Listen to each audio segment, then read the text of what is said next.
Did I do that? No, I did it. What's going on, everybody?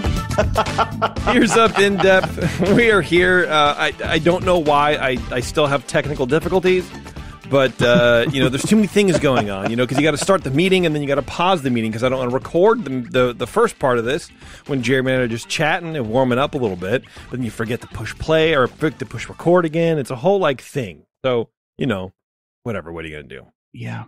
We're back here, EarzUp podcast in depth. This is where we cover the news that really matters the most to Jeremy and myself. Mainly Jeremy. Jeremy combs through the news. Hi, Alice. You want to say hi to Jeremy real fast? Come on, hurry up. You interrupted the show. Come on, let's go. Get your booty. I can't see you. Come on. I don't see her. Yeah, no, because it was very cute. I'm trying not to be annoyed. Because I thought that was a good intro, and I don't want to. Anyway, whatever. Let me get the vibe back. Yeah, after all that warming up we did. Yeah, I know, right? Alice just came in and threw a cold bucket of ice water at us. And I told her she can come in and say hi to Jeremy. Right. She's like, cool. What are you gonna do? And she's like, oh, that Jeremy? No, never mind. Yeah. Anyway, we're here pouring over the news, and we're ready to get into it. Jeremy, I have 3 stories or so. I think you have about the same. Yep. I have some stuff about Disneyland Paris, and I have some videos of what's going on over there too. And there's a lot going on over there. Yeah, and I've, having never been, I thought maybe it might be fun for you to look at the videos and see something or other. I don't know. Good, because I haven't dug into any of that news. I know I'm aware of what's going on. I have a surface level awareness of what's happening and some of that, probably what those videos are going to show, but I haven't read much. So I'm looking forward to learning. Okay, that's fair. You know what I'm looking forward to? Tomorrow on the main show, which is by the time this is released, it'll have already happened. Terrence is coming back on the show to talk to us about his journey on the one of the Disney cruises. Oh, that's exciting. Yeah, him and his family went on a Disney cruise back in April, all the way back in last month, right? And so he's going to come and tell us about that, and that'll be a good time. I'm excited about it. It'll be good to get Terrence on the mic again and, back on the show and figuring out what's going on. Is he going to come and do it in person? No, he lives really far away. He's almost like an hour away, so I wouldn't ask him that. I wouldn't ask that of him. Fine. You just rolled your eyes, though. Why?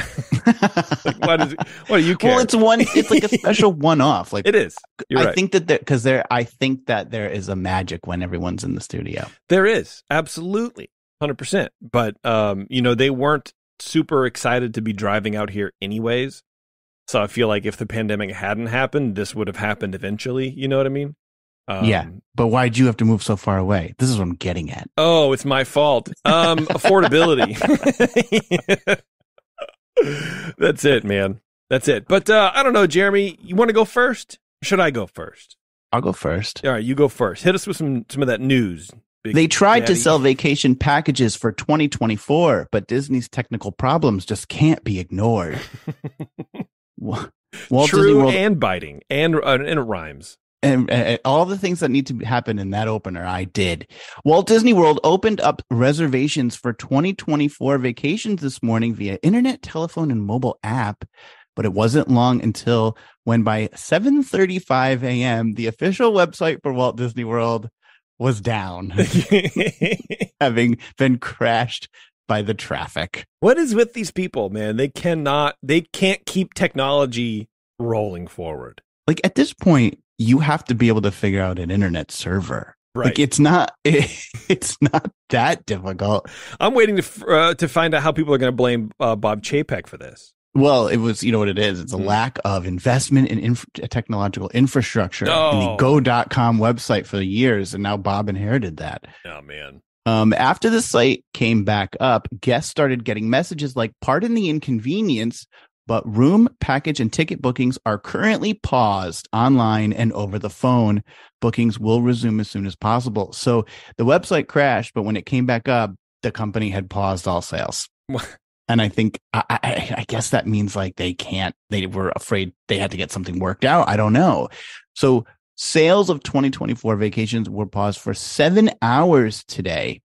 Disney's website is notorious for such crashes. You'll recall that a similar outage occurred last month when Walt Disney World, after years, reopened the sale of annual passes.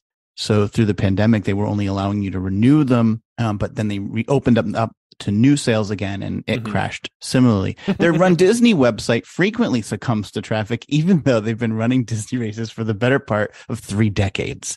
So there are some reasons, though, that might explain why guest traffic could be increased. Why would they? It might have more than they expected for these 2024 reservations.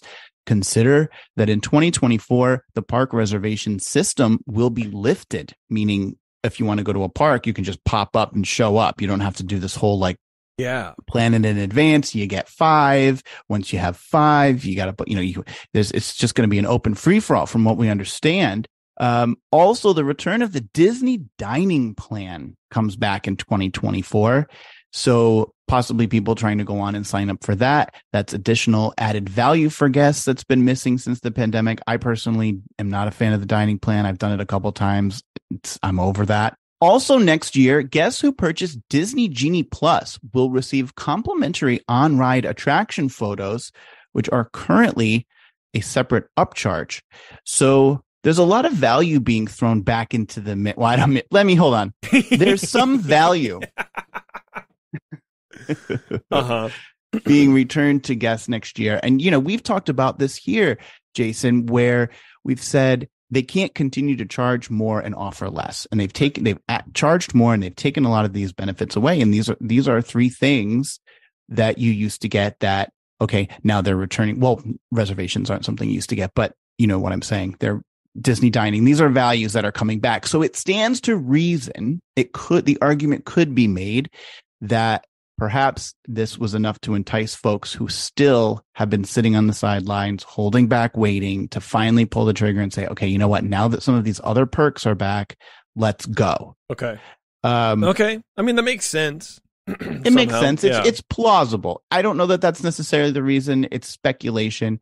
Some on Twitter do not believe that. I saw one tweet today that said that actually part of the reason why Disney telephone systems can't handle it is because it's not that there's so much more traffic. It's actually that Disney has reallocated a lot of those resources and there's not so many people answering the phone. That's sort of the way I feel about it. Anytime there's sort of an influx of customer service issues or things like that, it's because, I mean, just look on social media, they fired everybody. They cleared everybody out in the first stages of the pandemic, and they haven't hired these people back, and Iger's ripping out 7,000 more, so it's right. I don't think there's people to do it. It seems that way. I mean, that doesn't necessarily account for why the website would crash, but the website crashes anyway. Right. Yeah. I mean, I wonder if it is. I don't know. You would think at this point, it'd be like, all right, we need an overflow. If we're going to do something big like this, we need to allocate a couple more, AWS, pipelines or something like that. I would think, but apparently that doesn't seem to be happening. And, they don't have a ton of money. No, of course not. Yeah, no. They're almost broke. They aren't exactly having great quarterly results. So. Anyway, that's what happened today, but it seems everything's back up and running now. So if you want to book your 2024 Disney World vacation package and get some of these added value benefits, now's the time. That sounds good. Let's see, Jeremy, let's do a little bit of video here. How about this, huh? Over in Tokyo Disney, apparently there was an earthquake, a 6.2 earthquake that struck eastern Japan on May 26th. The tremors rattled buildings in Tokyo and also affected the surrounding prefectures. Amid this, a video of tourists at Disneyland in the country taking cover is making the rounds on the internet. The video was shared by Jeffrey Hall on Twitter. The beginning of the video shows the feet of some people walking around the park. In a few seconds, an earthquake warning is heard on the speaker. Guests at Disneyland Tokyo are then forced to crouch near the theme park's sidewalks and huddle in the gift shop. You want to see this thing? Let's check this out. Yeah, let's see it. For me, it's the sound. The sound of this is wild. Attention. Prepare for a strong earthquake. 地震が来ます。地震が来ます。強い揺れにご注意ください。Attention. めっちゃでかくない？やば。And that's basically it. So it's a bunch of people just crouching down. But here you can hear the background music now because it's quiet. So it's like this mixed with with these people crouching, waiting for an earthquake to hit. Sort of surreal to me. Everyone's crouching down. Yeah, I don't know. It's wild. I think it's wild. I didn't think you could predict an earthquake. How do they know that? I thought they just strike. They do, and I don't think it's an. I don't know. I have no idea how. Actually, is Japan operating with some other technology we don't know about? I mean, it might be, man. They're over there predicting them. Yeah, there was a video. Yes. If you're maybe a little bit morbid, but there is a video out there on YouTube of Tokyo Disney Sea the day. Remember when the Fukushima Daiichi power plant there was that earthquake and all the chaos that ensued there. Yeah.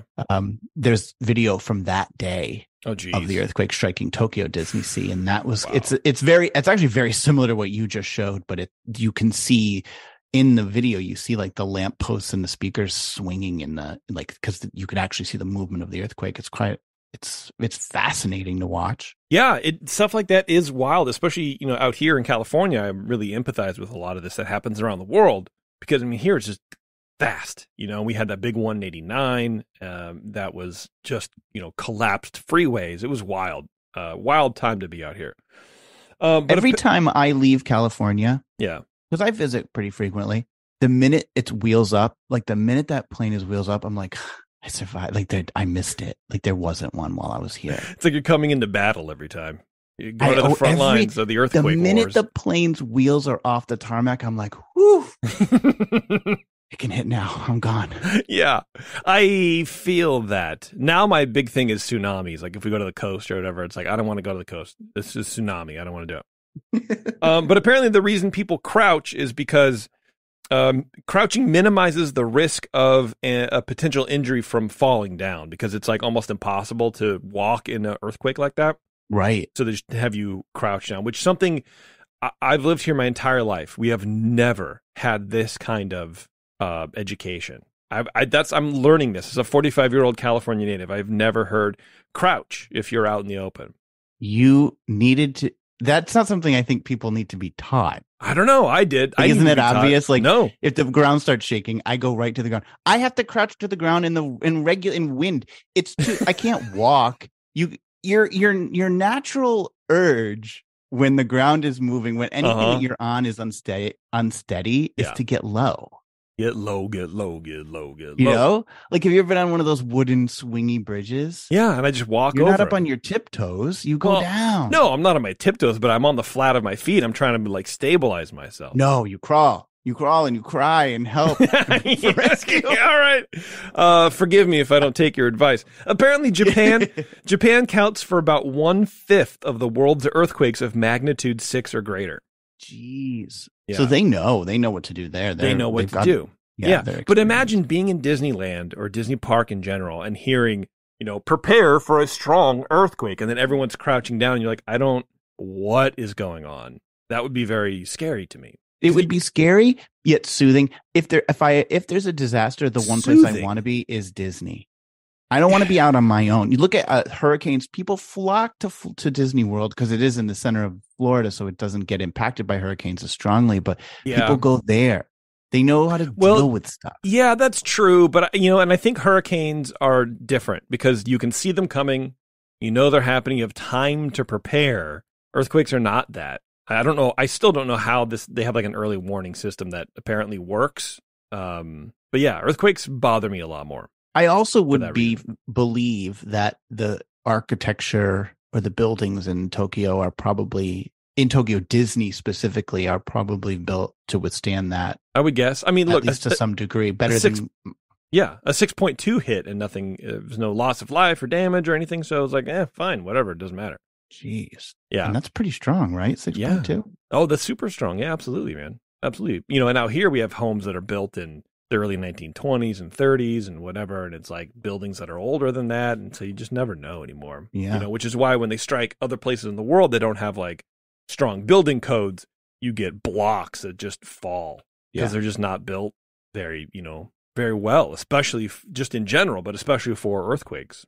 Right. Speaking of things that are cool and good and not bad and dumb like earthquakes, summer is right around the corner, and our friends at the 21st Amendment are celebrating the return of the warmer days with their popular and everyone's favorite seasonal beer, Hell or High Watermelon Wheat. The brewers at the 21st Amendment brew an American wheat beer with real watermelon juice, creating a refreshingly fruity and quenching beer, or what they affectionately call summer in a can. Hell or High Watermelon Wheat will make any weekend barbecue or beach time activity that much better. When visiting the California Bay Area, be sure and stop in at the 21st Amendment's San Francisco Brew Pub at 563 2nd Street, just 2 blocks from Giant Stadium, and also be sure and visit their brewery tap room just across the bay in San Leandro with a massive, giant outdoor beer garden. I'm actually drinking a Hell or High Watermelon Wheat right now. Oh, mazel. Yeah, what do you think of that? All right, Jeremy, what do you got for me? A mural, a crane, and a relaxation spot are things you can find at EPCOT. So this is just some new stuff, some general updates, because the park's always changing. So there's not like one big announcement, but there's just a lot of little things like constantly happening over there. So let's just cover some. Let's do it. Last week, a tall crane appeared in the center of World Showcase Lagoon, with the last of the Harmonious barges finally mercifully towed away to their inevitable destruction and doom in the maintenance marina behind the China Pavilion. A new crane appeared this week to perform work on new infrastructure for the upcoming replacement to the show that is meant to debut later this year and will honor Disney's 100th anniversary. That's cool. I thought you meant the bird for a second. What? The bird, the crane. Oh, crane. Crane. I was like, oh, that's actually cool. A lot of cranes. Yeah. Nice. There's hundreds of cranes down there. Details on the new show have been scant, so we can only speculate what sort of infrastructure will be there. So unlike Harmonious, which we got so much concept art, we even got videos of like computer animations. We kind of knew what they were going to be building. We knew they were going to be building tacos. We didn't know that they were going to be horrific monstrosities that wouldn't get towed out every night. So we don't really know what exactly they're doing, but currently EPCOT Forever, a fireworks and lighting only show, is able to be performed using only floating fireworks barges. But work in the center of the lagoon seems to imply, in my opinion, that new barges will be making an appearance. Barges need something to be moored to when they're in show mode. They also require power for any onboard fountains or lighting. And so when they built Harmonious, they did build sort of a center mooring platform that's permanently there or like fixed there. Okay. That has power that's connected to an island where there's a power substation in the middle of the lagoon that's hidden by bushes. So that's where the work is happening. So they're either dismantling that because it's not needed to power barges, or they're making changes and adjustments to it to support whatever new fixtures are coming in there. That would make sense. I mean, far be it for me to assume that Disney wouldn't just dismantle something just because they don't have use for it now, but they would just save it for later. I mean, the barges being one, the Star Wars Galaxy Hotel or whatever is another one. Even though they're not dismantling it, they're definitely going to be gutting it. So take my opinion with a grain of salt. But I feel like you have an outlet. It's like running an outlet in your home that you don't need anymore. You're not going to cover it up, right? You might need it for something later. Right. Our next change is for Pride Month, which is the month of June. Disney has installed a mural celebrating Pride and World Celebration, how appropriate, next to the entrance to the Connections Cafe. The mural appeared this week and features a depiction of Spaceship Earth under the colors of the full spectrum of the LGBTQI plus community and the word love in Epcot font. So check that out if you're interested in visiting this month. That sounds June cool. Sounds cool. It looks cool. Because what's cool about it is like the rainbow colors sort of reflect off the metallic edges of Spaceship Earth. And actually I think that's the coolest thing about it is like Spaceship Earth sort of gets this metallic reflection, which looks kind of cool. Awesome. June is also the month of VIP pass holder days, which seems to be Disney Pass Holder Appreciation Month. As part of the celebration, Disney has opened a VIP pass holder only lounge in the Land Pavilion that features places to sit and relax, mobile phone charging stations, and free snacks and water. The snacks are limited to one per person. I was going to say, of course, because free snacks. Hey, what are we going to do for dinner? Hit that lounge. They're not giving you more than one bag of M&Ms. Yeah. Telling you that right now. Fritos for lunch again, Dad? Yes, again. Yes. The lounge will be open all month long through June 30th. Other elements of the VIP pass holder days include a new Figment pass holder magnet available while supplies last at Creation Shop. My favorite part about our news cycles is when we talk about magnets. It's not the first time we've talked about a magnet, and we both sort of realize that's how bottom of the barrel we're scraping. We're talking about a new magnet. Because Disney loves giving out a magnet. They love a magnet. I am a 43-year-old man sitting on a computer on a Wednesday night talking about a new magnet. Like, I have to reevaluate. This has got to stop. I don't care. Who cares? I don't know. Just soldier through this. People do. That's the thing, is there are people who care about it. And it's, I don't know, man. It's interesting. It's interesting what we do. It's interesting what we do is we talk about magnets as if it's, the greatest thing. It's like, oh my God, another magnet offering. I can't think of anything less interesting that I do than talk about a magnet. All right, go ahead. So that's happening. And this actually, I do think is kind of interesting. There's increased discounts this month on food and merchandise. Oh. And the Flower and Garden Festival merchandise is included in that. The AP merchandise discount for the month of June increases from 20 to 30%, and the food and beverage discount goes from 10 to 20. Wow. So that's not bad. No, that's good. Anytime you can get over 10% anywhere, it's great. 30%. So, and by now I'm thinking, because I'm like, I know some of the things that are already discounted in the park, and I'm like, so they've got these great little wooden light up Christmas ornaments. Each one is a country of EPCOT, so you have to collect all 11. That's awesome. But they're like that. They're kind of like 3-dimensional. Like there's different layers to them, so you can like look inside them. They're like really cool. Yeah. And they're in the Germany pavilion. They're 40 off right now. So 40 plus 30, that's an incredible savings. And already some of them are gone, are out of stock. So you better get over there. Everybody don't go, because I'm not going to be down there for a few more weeks. See if you can have a friend pop in there and swipe the rest of them. I actually may have to do that. Dude, that sounds cool, man. Sounds neat. At Disney's Animal Kingdom, pass holders will have a special photo op, the Magic Shot, featuring Wally and Eve. Because you know what you think of when you think of Disney's Animal Kingdom?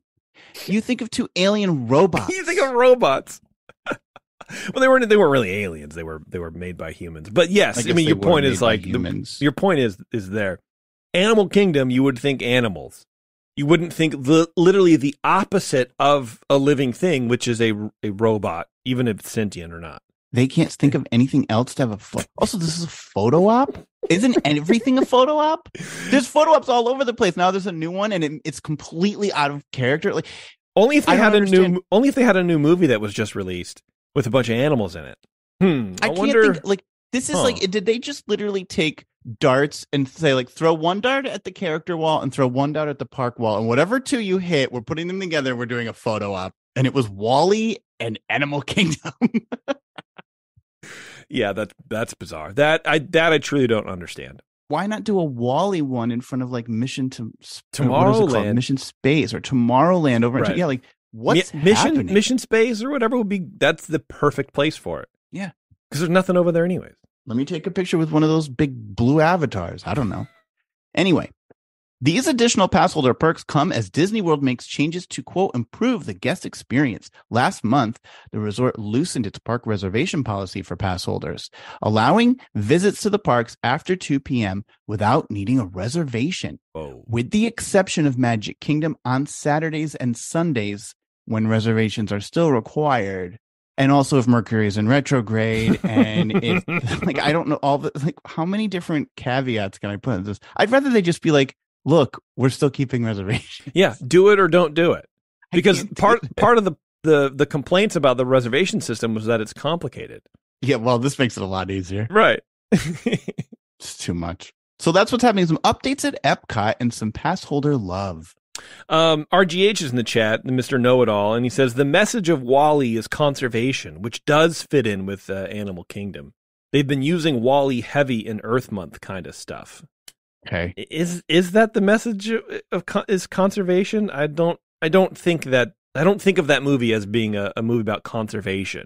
But well, it's more. Yeah, I almost think It's about recycling. While that is a piece of the story, I think the sort of lesson of Wall-E is humanity and like what happens to us. Like what I take away from that movie is really like how we all just get fat and don't do, like, we're just floating around on a spaceship, like eating and drinking and not exercising. And like, to me, it's more about a health. Like you just see sort of what happens to humanity. Remember when the gravity shuts off, or like whatever, the auto chair shut off, they're all crawling around because they have no ability. They have all their muscles have atrophied. Yeah, that'd be sick. Because they're just sitting around drinking Slurpees all day, like watching whatever show they want. I think it's more a lesson of like, you have to get up and do stuff and create and be and do. You can't just be a consumer. Well, you say consumer, and that was the word I was searching for while you were talking, because to me, that's what it is. It's a consumerist thing where we have a throwaway economy, right? Where everyone just, oh, my TV's busted, I'll just buy another one because you can't fix them. You know what I mean? It's too expensive. You might as well just buy a new one. Everything's so cheap to buy and hard to fix. So you just throw stuff away and throw stuff away and throw stuff away, which is very funny because Disney is like one of the main culprits of just cranking crap out, just nonsense stuff.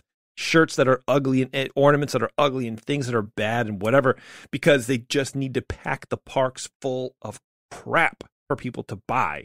And so to me, that was always the juxtaposition, or at least the irony in that movie to me. It's like, oh, you have this robot combing through landfill, finding stuff. Like, you know, I know Disney does recycle some stuff, but also, do we really need this many ear hats and ear bands and stuff like that? I know people will buy them, but do we need them? Right. No, it's probably really bad for the environment, but whatever. That reminds me, there used to be this in the Land Pavilion until not too long ago. There was a Lion King movie about conservation. Yeah. Which is a great message. Sure. But I remember sitting and watching it, and part of what they showed was like Timon and Pumbaa were, I guess, upset. It's been a while since I've seen it, but basically a swamp is getting bulldozed. And I was like, you guys have to see the irony here. We're sitting on top of what used to be a swamp. Like, are you guys really? It was almost like, I was like, is this intentional? Yeah, it's satire or something, man. Yeah, but okay, Wall-E at Animal Kingdom is about conservation. Okay, I think that seems a little bit of a stretch. I think so too. We'll let RGH have his thoughts. Let's take a quick break. Whatever your name is, and we're going to come right back. So hang on, everyone. It's Ears Up in Depth. We'll be right back. In Depth, reporting Disney news that's probably not made up. All right, welcome back, everybody. All right, Jeremy, what if I told you that Splash Mountain is officially closed down at the Disneyland Resort? I saw a lot of on social media this week about that. Yeah, and apparently there's been a lot of stuff going on around Splash Mountain the last couple of days. But Tuesday, which was yesterday, is the official last day of Splash Mountain. So if you haven't made it to the parks yet, you're not going to be able to ride Splash Mountain. Never again. It's gone. It's out of here. Well, unless you go to Tokyo. Well, unless you go to Tokyo. And survive the earthquake. Yeah, that's absolutely true. So Splash Mountain is done. And apparently there was quite a turnout for the final day, including Tony Baxter himself was there. Yes. And there's this picture of him gooning for the camera in these little tiny vials. And he's one of those I got water people. He got water from Splash Mountain and put it in these little bottles. All right, that's cute. Yeah, he was a creator of it. I feel like he should. Yes, that's neat. I guess. I don't know. Whatever. Well, it's like he created the attraction, and he's going to say his goodbyes to it. It's his. Yeah, but like for me, I don't know. Why don't you take a character? You get some water that's not even. It's just fresh out of the tap. I mean, it doesn't. What is he going to do? Go in and rip a character off of its? He's Tony Baxter. I don't know. He could go in and be like, once it's can done, do that. Yeah. You know what I mean? Like, get a log, put a log in his room. I'm sure Disney will probably set him up with something, hopefully, if they're nice. But I don't have any problem with him taking a little water. It's a nod to something, that's a nod to the fans. It's like, you've been doing this all these years. Look at me. Like it's connecting to the fans. Okay. That was a thing. Yeah. Oh no, I know. And it's a bunch of personal stories. What's the hate for Tony Baxter? There's no hate for Tony Baxter. I just think it's weird when people are like collecting water of the ride, where it's like it's not the same water. It's just I don't know. To me, that's where my fandom stops. I'm not going to collect water from a thing, and I just think that here's this grown man collecting water. I think it's weird, but it's not as Is weird. it worse than two grown men sitting here talking about talking about it? Now, I think I think there's something with the whole putting water into an attraction. When Walt opened Small World, he had water brought in from all different rivers around the world. They did the same thing. The Fountain of Nations at EPCOT, they did like a ceremony and put water from how many countries. So I don't know. There's something with the water and it having lived in that attraction at one time. It's just a little thing. It is. So there's a lot of like stories. This is the OC Register article. A soaking wet Allison Smith was emotional as she got off Splash Mountain, her favorite ride since she was a kid. I cried, she said. She's 33 of Covina. I was getting emotional walking through the line. As we passed the characters, I just said goodbye to all of them. I don't know. People's fandom are different. Splash Mountain attractions at Disneyland and Walt Disney World will undergo Princess and the Frog makeovers and return in 2024, of course. Splash Mountain wait times were modest in the 30 to 60 minute range early Tuesday morning as a light rain fell on the Anaheim theme park and temperatures remained in the low 60s under May gray skies. By 2:30, the wait had grown to 3 hours. Jeez. Seems sort of like normal. I mean, that ride is always pretty intense. But yeah, low 60s in Disneyland in May. Come on, that's perfect weather. It's nice weather. At 5:45, the park stopped using the single rider line, and by 6:15, I feel like I'm reading an obituary, right? And by 6:15, the wait time ballooned to 230 minutes, or nearly 4 hours. For context, the wait for phenomenally popular Star Wars Rise of the Resistance was 95 minutes, and Space Mountain was 100. I just think it's funny that Space Mountain outpaces Star Wars Rise of the Resistance oftentimes. I think it's very funny. Splash Mountain queue stretched to the entrance of the Haunted Mansion shortly after rope drop when the park opened. Fans sprinted through the Adventureland entrance at 8 a.m. Rope drop to be the first in line to ride Splash Mountain on that last day for the attraction. Can you imagine just like being in a full-out sprint to be the first person. Early riders made it through the queue in under 20 minutes before the line stretched at 65 minutes. I've seen Disneyland fans sprint. I don't think you could probably pass them with a jog. Paid Lightning Lane skipped the line passes were still available for Splash Mountain at 10 a.m. on Tuesday, but going fast. Social media influencers offered play-by-play descriptions from the Splash Mountain logs as they recorded videos destined for YouTube. I took my final ride on Splash Mountain at Disneyland and got wet and cold. Some YouTuber. Yeah, why? Like, whatever, dude. The Garcias, people were among approximately 24 people in line around 9 a.m. to spend $3 on 3 pennies stamped with Splash Mountain themed images. And of course, many of the flattened coins were available for purchase on eBay at a sizable markup. Even John Hale of Brea, which I think John is he the dude who went to Disneyland like 1,000 years in a row or whatever? I think that's his name. Anyway, 1,000 years? Yeah. He says he has ridden Radiator Springs Racers an astounding 13,702 times. It's got to be him, right? Got in line for Splash Mountain immediately after rope drop. I wanted to ride today on closing day since I was here on opening day, he said. Yeah, okay, whatever, dude. Yeah, there you go. That's basically it. Well, a lot of people are sad, and they're buying merch. There's a basketball player. What is his name? And he's a big fan of Disney. You were like singing his praises. Yeah, Gianna's the bestest. It's yeah. He was my winner. Disney's biggest winner.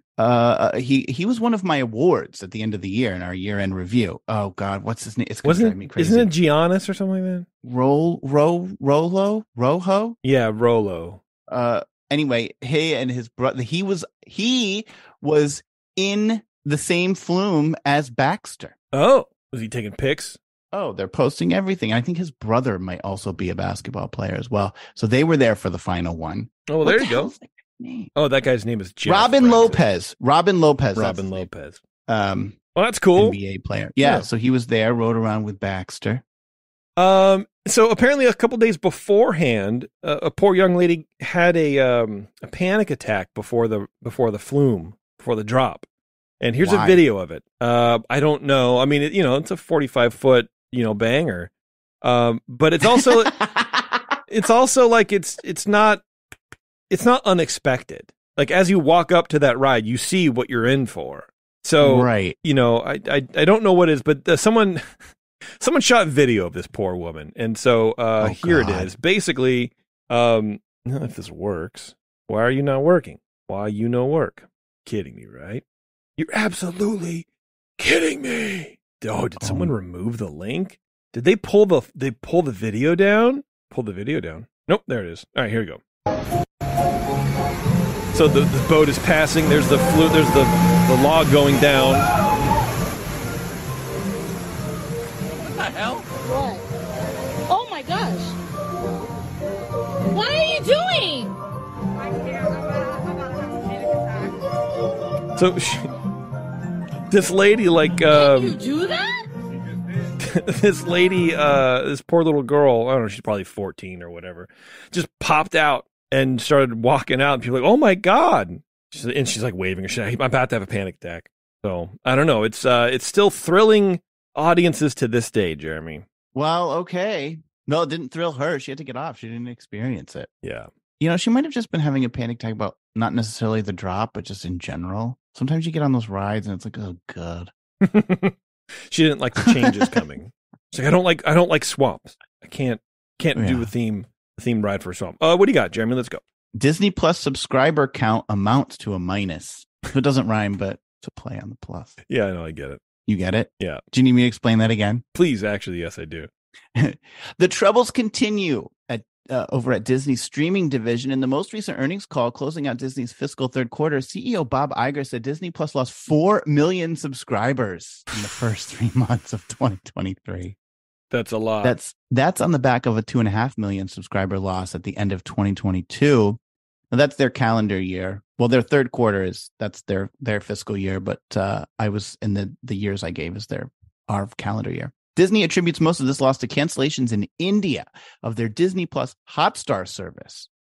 But it should be noted that the loss includes a 1% subscriber drop in the North American market. Now, 1% may not seem like a lot, but consider that equates to 300,000 users in North America in just 3 months. 100,000 users a month walking away from Disney Plus. Yeah, that's a lot. Doesn't seem like nothing. The bright spot in all this was increased revenues coming in from Hulu and ESPN Plus, together seeing a combined 600,000 subscriber increase. Disney is also currently in the process of purging content from both Disney Plus and Hulu in an effort to, quote, align with the strategic changes in our approach to content curation, said Disney's CFO, Christine McCarthy. I hate her because that makes no sense. I don't understand why you have, because you're not investing in new content means you have to take off content. Let it sit there. What was her quote? What was her quote? Align with the strategic changes in our approach to content curation. So it sounds like she says we have to do the thing we agreed to do. Align with our current thinking, whatever, about content curation. So our content curation method is to reduce the amount. So we just have to do that. We have to align with the thing we agreed upon doing. But I understand that you don't want to constantly be creating new all the time. Sure, absolutely. But why does that mean that stuff up there already has to go? Right. It makes no sense. It absolutely makes no sense. Unless you're going to bring it back in 6 months or whatever to like build the demand up for it, maybe. But it doesn't seem like the things that are going are very popular. So then there's going to be no demand if you ever bring it back. It's not like they're pulling Marvel movies down. There's some things that have been pulled down. I mean, so RJ is saying, I did hear, though, that the users in India were paying an equivalent of 50 cents a month. And that, while that is true, here's the thing. Disney, you can't have it both ways. Disney went on their earnings calls and touted their subscriber numbers when they were increasing, with no mention of the fact that they were getting only 50 cents per user or whatever. However, it was significantly discounted. So you can't now say that it's, you can't say it's successful because of numbers and then say it's still successful even though you've lost them. Right. So I get that it was not high yield, but you can't tell me you're so great. And then when you lose them, it's like, well, we're still great. Like, okay. We're still great, but for different reasons. Already removed our Willow. Remember put that up there. We were excited about that. That's gone. Runaways, Artemis Fowl, and a remake of Cheaper by the Dozen. And those are part of 76 titles about to be removed, including documentaries on Hulu and Nat Geo. So, because Nat Geo like rolls into this whole thing. So 9/11, One Day in America, another one called Among the Stars, which is about the space program. Another one called America the Beautiful, which is a wildlife documentary narrated by Michael Jordan. Disney's Fairy Tale Weddings, Harmonious Live, getting the axe. Like, why would that go anywhere? I mean, other than the fact that it's bad, and I'm sure no one watched it, but you could have it as an option, right? Who's going to bring it back? That's just all I think about is that you're gonna take it out to eventually bring it back. But who is gonna want to watch that? Nobody. It's just going to go away and never live anywhere else ever again. That to me seems very short-sighted. Just leave everything up there. You don't have to make new content. You can reduce the amount of new content you make because clearly it's not that exciting for people. And it just sort of, I feel like they definitely overestimated how many people would really care about Disney Plus content. Also, Disney Fairy Tale Weddings. Oh, I said that one already. Sorry. Life Below Zero, which is a reality show. The Mighty Ducks, Locked Up Abroad. I mean, those are good shows. Life Below Zero and Locked Up Abroad are actually pretty good. So I don't know. Disney is pulling back on the development of exclusive content for Disney Plus. However, new content will continue to be delivered to Disney Plus throughout this year due to the long time it takes to invest and create that content. So there's kind of a lag. Like they've stopped producing it, but the newness will still be on there. So by 2024, expect to see far less newness coming to the streaming service as Disney attempts to slim down expenses and make a profit with their streaming service. So far, the strategy toward profitability seems to be working. Disney Plus lost $659 million in the first 3 months of this calendar year. Wow. But that's compared to a more than $1 billion loss in the previous quarter. So trending in the right direction. The improvement is credited to Disney Plus and ESPN Plus improving on their profitability levels because Hulu, like its rival Netflix, has already been profitable for a number of years. Disney execs had previously stated Disney Plus would be profitable by next year, but there was no mention of that timeline in the Q2 earnings call. So Sure, of course it doesn't seem not. like they're sticking with that. No. But I suppose if they can increase profitability by $350 million every quarter, they could be on track. I don't know how much, who knows what that looks like. I don't. Yeah, or I mean, will it be $350 every quarter? Who knows? Right. I mean, it sounds like they're increasing profitability the way Elon Musk did and just firing a bunch of people. Like, well, these salaries now aren't part of the overhead. It's fine. And also, I think that is low-hanging fruit. I doubt they would get $350 million next quarter. You know what I mean? I feel like it's going to get harder and harder. Oh, sure. Yeah, I think so. Yeah. Especially with subscriber numbers going down. So we'll see. That'll be interesting. It'll be interesting to hear the final quarter of the year. Yeah. It's weird because, we have that package and we watch Disney Plus for Bluey and that's it. Like I still haven't seen a handful of the new Marvel movies. Just because, I don't know, when you have a kid, it's sort of hard to watch a movie. I don't know. I watch like soccer on ESPN. Hulu doesn't really have all that good of stuff going for it. It's kind of hard to find a good show. Maybe every once in a while you catch something, but for the most part, the streaming services are not very great. The content anybody is producing, is not very good. I think there's a reason Netflix is out there buying. For years, they've been buying international TV shows and dubbing them and bringing them over, and that is. I think that worked for a bit to, buff up their things, their availability.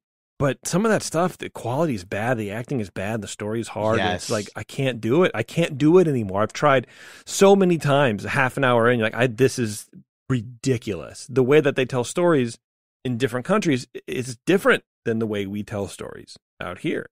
Hollywood land, son. Yeah. And the pacing is weird. I don't like it. And anyway. So what am I saying? I don't know. We have Disney Plus, but we don't really use it. And it's sort of one of those things that I could get rid of tomorrow and only maybe sub, when soccer's back on, because I don't care about it. There's nothing on there that I need or want to see. I just canceled Netflix. You did? Yeah. Nice. I was like, it's enough. Yeah. And I signed up for BritBox. Oh, you would, man. Attaboy. You just got to go on, churn your way through what you want to see, and then you go on to the next one. Yeah, exactly. There's a reckoning in streaming already happening. It's been happening for a little bit, but I think it's a slow burn. And, in a couple years, it's going to be a lot more consolidation, I think. I think you're going to see a lot of companies going back to just selling their content to other people rather than having their own streaming service. Well, I think Bob Iger even alluded to that in his last call. He also, didn't he talk about something around maybe merging Hulu and Disney Plus into one? Yes. Yeah. And when they announced it, we were like, what's going to happen? They got to merge. It doesn't make sense to have everything in two apps or whatever. Yeah. But that'll annoy me because I like Hulu. I have Hulu. I don't have Disney Plus. I have Hulu and I literally use it primarily only for Golden Girls reruns. But as you might imagine, that's a lot of bandwidth in my house. Yeah, absolutely. Why don't you just buy them on like DVD or something? There you go. You know what? I should. That's what I did with Netflix. I bought The Crown on DVD, and now I'm like, okay, I don't need Netflix. You don't need Netflix anymore. You save all that money. It's true. Speaking of saving money, Jeremy, there has been a lot of kerfuffle going on in Disneyland Paris as 1,000 or more striking workers flood the park chanting slogans. This happened on Tuesday as part of an industrial action, is what they call it, which I think is pretty, it's a cool phrase. I don't know.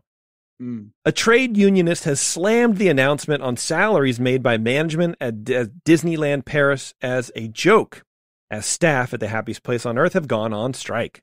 The happy images of tourists and mascots at the park were replaced on Tuesday by those of some 1,000 striking workers who flooded Disneyland's Main Street, waving union flags and chanting slogans to protest the bonuses put forward by their employers. I mean, who's going to protest money, right? Well, as a result of the industrial action, the French Confédération Générale du Travail claimed several shows and attractions at the parks experienced delays or disruptions.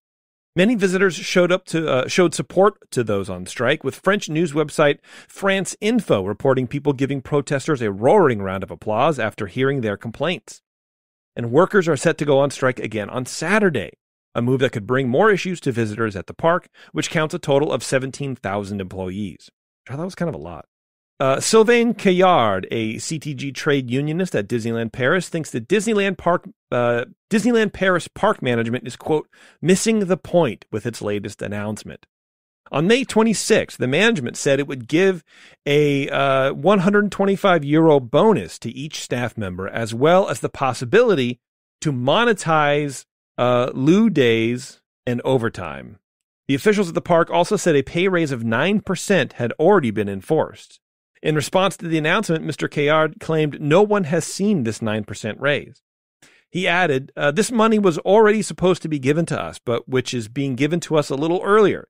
It's money we would have received anyway, and I guess that pissed a lot of people off. It's like, oh, you got your bonus a little bit early. Aren't we great? No, it's our money.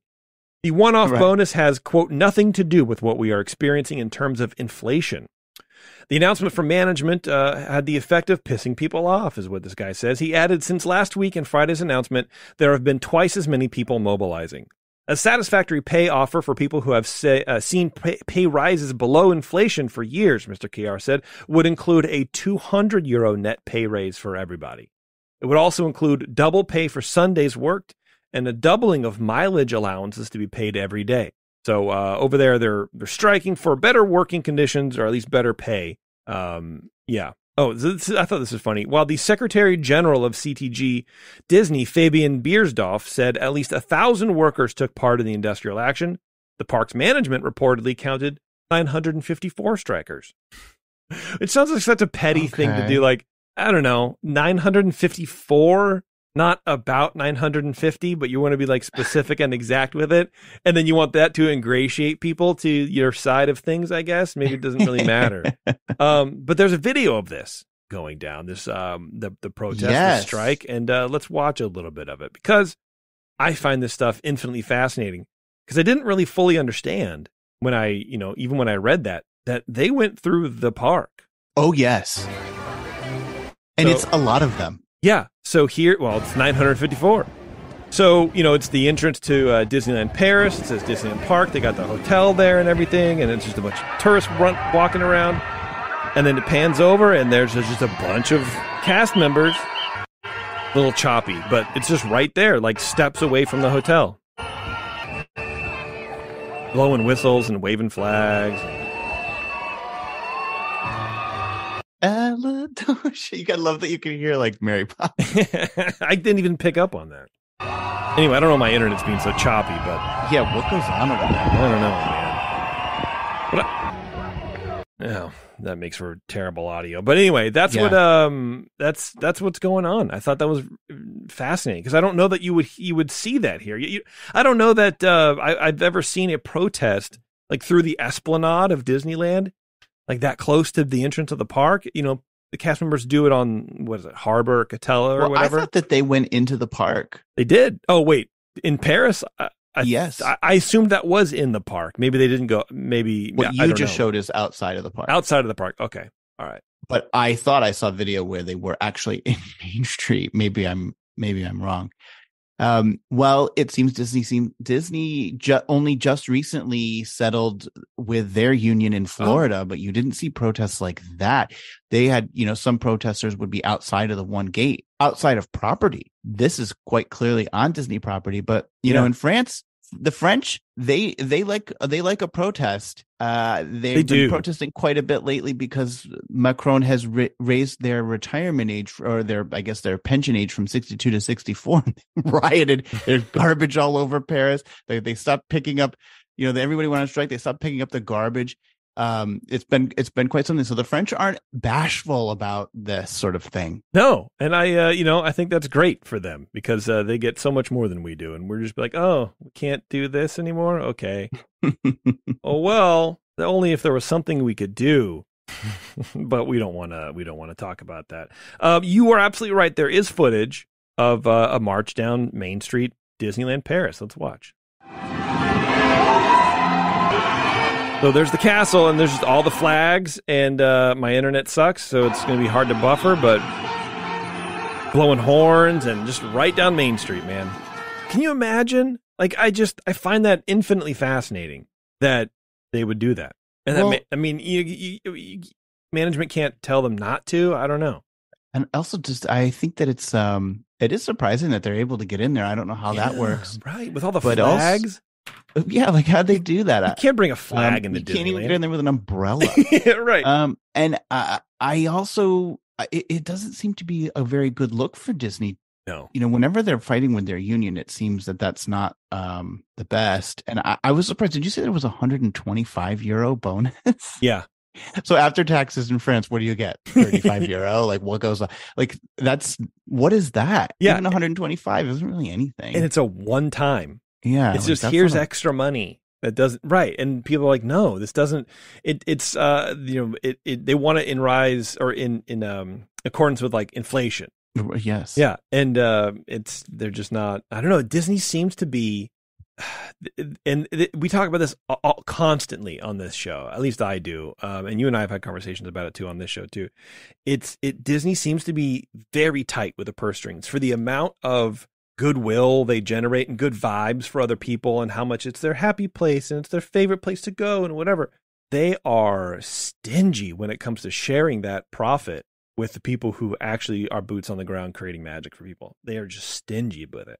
And it's wild. It's wild to me that this company just likes to do that. I don't know. They love it. Yeah, and they can spend hundreds of millions of dollars on Harmonious. And how much do you think they spent on that documentary for Harmonious that will now forever never ever be shown? Like, talk about a waste of money. Live actors and actresses and live musicians and cameramen and all that. That was millions of dollars. Yeah. Brought in a stage. And talk about a waste of money, dude. Yeah. Yeah. And they launched that not that much long before they axed Harmonious. Right. Yeah. So I guess it didn't have its intended effect. I guess, but anyway, whatever. They had to take it off because too many people were seeing it and deciding they didn't want to go to EPCOT. I wish that was the case, man. I think that's probably what it was. They were like, oh, let's not go. This looks terrible. Yeah. It was hurting park attendance. That's exactly what it was. That's my theory. I love that theory. Let's spread that rumor. Breaking rumor. Now the Harmonious is gone. Park attendance is through the roof. That's why they took Harmonious off of Disney Plus, and today people were trying to book vacations for 2024 and they crashed the website. This is literally, I think this is all related. I think you're right. The last story I had, which I don't really think I want to get into, is really just the opening weekend for The Little Mermaid and how it did great. But a lot of the reviews I read and articles I read about it, people are very meh about it. Apparently, it's over 2 hours. It's almost 2.5 hours long. And it's about an hour longer than the original. Well, what the hell? And that's, from what I understand, there's there's really great scenes from the original that are cut out. Like there's like that French chef. So I was telling you before the show that I downloaded the soundtrack so I could listen to it and put the songs I liked on Spectro Radio. Yes. And one of the greatest songs from the soundtrack is Les Poissons, which is when the chef is trying to cook Sebastian. Yeah. And he's singing about Les Poissons. It's such a good song. It's not in there. And then I was reading reviews people were writing today, and they were like, where's the French chef? He's gone. So they took that out and they replaced it with an hour more of what? Yeah, I don't know. There's like just from the trailer, there's like a chase scene or something where they're in a carriage with a horse racing down the beach. And it's just this whole, like, I don't know, man. Well, that happens in the movie. It doesn't? I don't remember. 2 hours and 15 minutes. The original was an hour and 23. The original is tight. Yeah, it's tight. And even it might be even too tight because it's sort of like, a lot just kind of happens. But that's like cartoons, right? And this person on CNN is like, who is this for? It's not for kids. They're not going to sit for 2 hours and 15 on anything. It's for adults, but adults haven't asked for this. And it's like, it's not for either of those people. It's for the pockets because they know there's nothing good original content out there, at least that they want to push. So they rehash this. People go to see it. I will see it. I'm still looking forward to seeing it because, actually, surprisingly, I think from what I've seen, the clips that I've seen, Melissa McCarthy looks like she's nailing Ursula. It's interesting because there's a lot of backlash on that because they like low lit her and they didn't really let her sort of shine, and the reactions are like she seems sort of muted just even in her facial expressions. But I don't know. I mean, anybody can write a hate article about it, so I don't know. I'll still you know what, I'm not going to see it. I don't care about the Little Mermaid story. The original was fine. I don't really care. I don't have any nostalgic ties to it. I'm not going to see the remake because I don't frankly care about it. Alice saw the trailer and she was like, oh, wow. And then we were watching Great British Bake Off, and there's a young black lady on there with long braids. And she goes, oh, she looks like the new Ariel. I'm like, oh, that's cool. I thought that was neat. So maybe she'll see it. I don't know. I think it's dark, but I guarantee you she will not be able to finish it because she doesn't have that attention span. She's 5 years old. She will not be sitting there watching that movie. She'll go and play and she'll leave and whatever. Like, that's why Bluey episodes are like 8 minutes long. That's all they need to be. That's it. So she can crank out 4 or 5 of those and she thinks she's watched 12 hours of TV. I was excited to hear the new version of Under the Sea, and then I was really let down by it. I thought, you were excited. You were looking forward to new arrangements. I was looking forward to new arrangements, and I love a new orchestration. I always like to hear a different version. And to me, Under the Sea is such a big showstopper that's so full. Like, it should be full. It should be.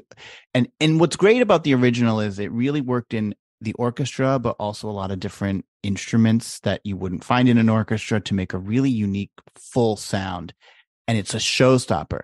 And then the orchestration in this one feels really light and thin. And I'm just kind of like not moved by that song. On the flip side, I thought Part of Your World was beautiful. And I thought the orchestration worked really well for it. But also that's a bit more of a soft, soothing sound. So you don't necessarily want to feel that in your gut. You just sort of want to hear lovely, nice music. And actually, I think they did a really good job with that. Nice. Someone in the chat's asking about a new song that's written specifically for this movie called Scuttlebutt, I think. It's absolutely unlistenable, nails on a chalkboard. Like with what they do in any of these, the original songs are fine because they're written well and they sort of carry themselves. Whenever they write new original music for any of these, Mary Poppins on Broadway or Mary Poppins Returns, all the new original music is terrible. By the way, guess who writes all of this new original music? Lin-Manuel Miranda.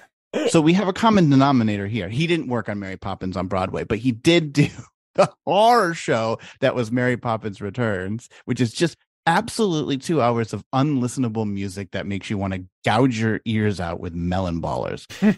And then there's one song on this that stands out as terrible, and I'm pretty sure he's who wrote it. I think you're right. I think I heard something like that. So, but overall, I think it is pleasing. There's a new steel drum version of I think Kiss the Girl, and that sounds really great. So all right, well, bit of a mixed bag, but overall kind of a letdown. But I am looking forward to see the movie, and I'm really looking forward to Melissa McCarthy. I'm not a big Melissa McCarthy fan.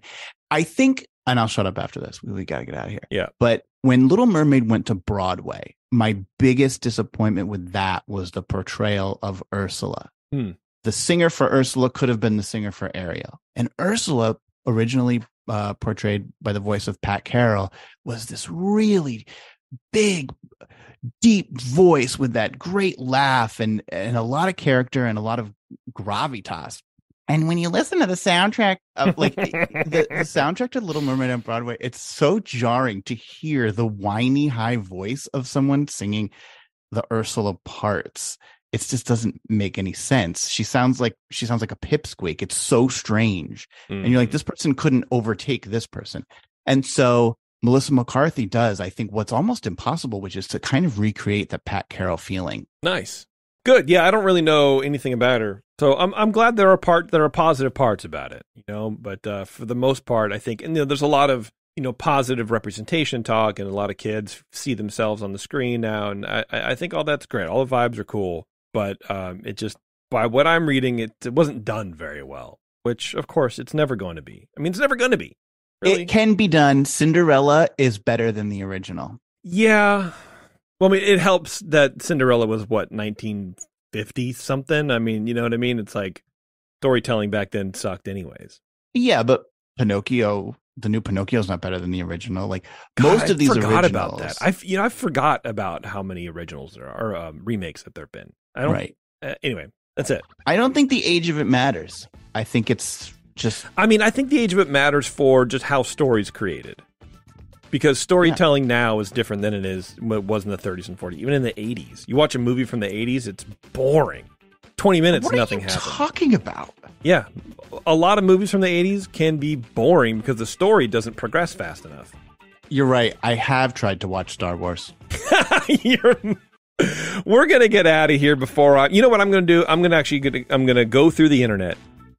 I'm going to reach through the internet, and I'm going to wind up in Jeremy's place, and I'm going to shave his head while he's sleeping. That's what I'm going to do for that comment. Thank you very much, everybody, for tuning in. I really appreciate it.